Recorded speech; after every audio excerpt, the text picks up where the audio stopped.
Hello friends. तो चलिए lecture आज का स्टार्ट करते हैं। आज कुछ बेसिक बातें कर लेते हैं पहले थोड़ा बहुत, जैसे कि सबसे बेसिक अगर देखा जाए तो एक सेल से स्टार्ट करना पड़ेगा हमें, ठीक है। तो जैसा हम सब जानते हैं कि जो ऑर्गेनिज्म होता है वो किससे बनता है, एक सेल से बनता है, ठीक है। जो आपके पूरा चाहे मल्टी सेलुलर ऑर्गेनिज्म हो, ठीक है, वो सब किससे बनते हैं, एक सिंपल यूनिट से बनते हैं जिसको हम लोग क्या कहते हैं, सेल कहते हैं, ठीक है। और सेल से भी वो डायरेक्टली नहीं बनता है, सेल से क्या बनते हैं, टिश्यू बनते हैं, फिर टिश्यू से ऑर्गेन्स, फिर ऑर्गेन से ऑर्गेन सिस्टम, एंड देन पूरा ऑर्गेनिज्म बन जाता है, ओके।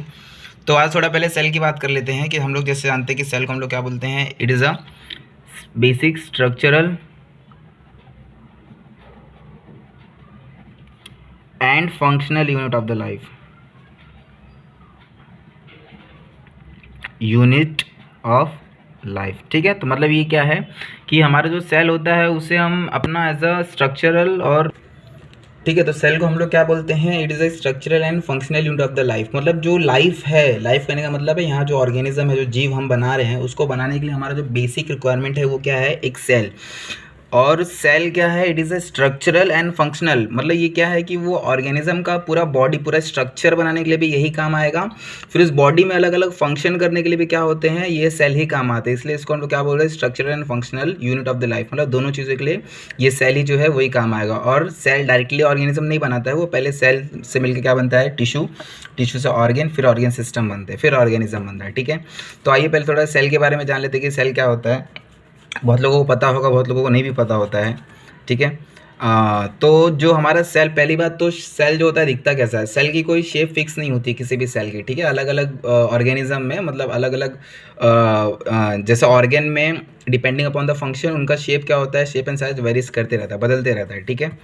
तो एक नॉर्मल जो सेल है, नॉर्मल कहने का मतलब हम लोग अपने अंडरस्टैंडिंग के लिए जो पढ़ते हैं वो एज अ सर्कुलर फॉर्म में पढ़ते हैं ना, कि हम जो सेल पढ़ते हैं उसको एज अ सर्कल बना के पढ़ते हैं, ठीक है। तो ये क्या है, हमारा सेल है। और ये सर्कल बनाने का भी हमारा मीनिंग ये रहता है कि हम उसको स्पीयर की तरह शो करना चाहते हैं, बट स्पीयर को आप 2D में बनाओगे तो ऐसा सर्कल नज़र आएगा, ठीक है। ये हमारा सेल हो गया। और सेल के बीच में क्या होता है, आपका सबसे इंपॉर्टेंट चीज़ वो होता है न्यूक्लियस होता है, ठीक है। उसके बाद क्या होता है, अब देखो कुछ मैं यहाँ पे एक टिपिकल 4-5 पॉइंट बताऊंगा जो एक सेल के अंदर होना ही चाहिए, ठीक है। जैसे अगर आप किसी चीज़ को बोल रहे हो कि ये सेल है तो उसके अंदर ये 4-5 पॉइंट होने ही चाहिए। एडिशनल फीचर भी हो सकता है, बट ये मेन फीचर्स जो है वो होना चाहिए। जैसे कि पहली बात, सेल के अंदर क्या होगा, प्लाज्मा मेम्ब्रेन होगा, ठीक है। प्लाज्मा या फिर इसी को आप क्या कहते हैं, सेल मेम्ब्रेन भी बोलते हैं, ठीक है। इसको क्या कहते हैं, सेल मेम्ब्रेन बोलते हैं। ये एमबी मतलब मेम्ब्रेन, शॉर्ट फॉर्म में मैं लिख रहा हूँ। नेक्स्ट चीज़ क्या होता है, सेल के अंदर एक लिक्विड भरा होता है जिसको हम लोग क्या कहते हैं, साइटोप्लाज्म कहते हैं। क्या कहते हैं, साइटोप्लाज्म, ठीक है।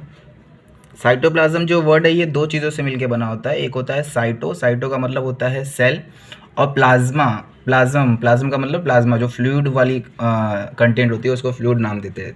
तो उसी को हम लोग क्या कहते हैं, साइटोप्लाज्म। मतलब सेल के अंदर जो फ्लूइड है उसी को सेल की फ्लूइड, साइटोप्लाज्म। नेक्स्ट होता है आपका न्यूक्लियस। नेक्स्ट क्या होता है, सबसे मेन इंपॉर्टेंट चीज़ क्या होती है सेल के अंदर, न्यूक्लियस, ठीक है। और हम सब जानते हैं न्यूक्लियस के अंदर क्या होता है, डीएनए होता है, ठीक है। बट मैं क्या कहना चाहता हूँ कि डीएनए तो आप सही बोल रहे हो, बट आप ऐसे सेंस में बोलोगे तो ज़्यादा सूट करेगा कि न्यूक्लियस के अंदर क्या होते हैं, जेनेटिक मटेरियल क्या होते हैं, क्या होते हैं, जेनेटिक मटेरियल। और जेनेटिक मटेरियल आपके जो होते हैं वो दो तरह के होते हैं, एक तो आपका आरएनए होता है और क्या होता है, डीएनए होता है, ठीक है। बट जो जितने भी सेल मिलते हैं उन सब के अंदर जेनेटिक मटेरियल क्या मिलता है, डीएनए ही होता है, आरएनए नहीं होता। आरएनए मतलब प्रेजेंस होता है, प्रेजेंट हो सकता है, बट वो एज अ जेनेटिक मटेरियल नहीं प्रेजेंट होगा, ठीक है। जो भी सेल होंगे, आप चाहे मोनेरा से कोई भी बैक्टीरिया की बात कर लो, चाहे फिर वर्टिब्रेट्स में किसी भी एनिमल की बात कर लो, जितने भी सेल मिलेंगे उन सब के अंदर जेनेटिक मटेरियल के तौर पर डीएनए ही प्रेजेंट होता है, ओके। खाली जो वायरसेस होते हैं उनके अंदर जेनेटिक मटेरियल क्या होता है, आरएनए होता है, ठीक है। उनके अंदर डीएनए भी हो सकता है, ऐसी बात नहीं है, ठीक है।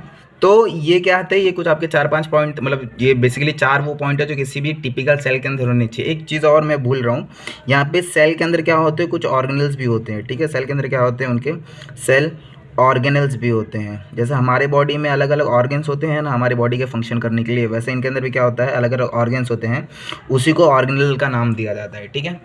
तो ये इतनी सारे फीचर्स जो है किसी भी एक टिपिकल सेल के अंदर होने चाहिए, तभी हम उसको क्या करेंगे, मानेंगे, लिविंग सेल मानेंगे, ठीक है। और ये मैंने एक यूकैरियोटिक सेल बनाया है, ठीक है। क्या बनाया है, यूकैरियोटिक सेल बनाया है। आप सब जानते होंगे कि जो सेल होता है वो दो तरह के होते हैं, एक तो होता है प्रोकैरियोटिक और एक होता है यूकैरियोटिक।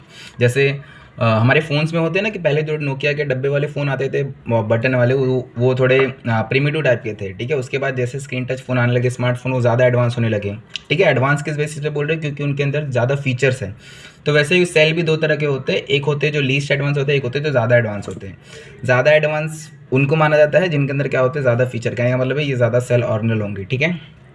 तो उनको ही क्या कहते हैं हम लोग, एडवांस सेल मानते हैं। ओके, तो ये सेल के बारे में हो गया। तो ये मेरे कहने का ये मतलब था कि अगर आप बॉडी में किसी भी चीज़ को कह रहे हो कि अगर ये सेल है तो उसके अंदर इतने फीचर्स तो होने चाहिए, ठीक है। और बाकी तो फंक्शंस के ऊपर डिपेंड करके अलग अलग चीज़ें भी हो सकती है उनके अंदर, ठीक है।